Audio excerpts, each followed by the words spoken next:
Türkiye'nin adını beğendi. Türkiye. Min düşünmeye, ölüm yaşına, bir düşündürme.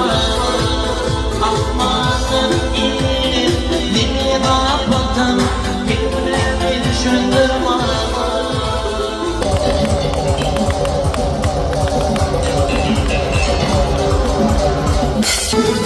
Uğurlu divana doğru, aşkında bir bana bulur. Akşam zamanı var böyle Kafilimizde kadayla toyunda kaday kardeşim olmadı orada kardeş. Ulu hormat resim novatını yaşayan.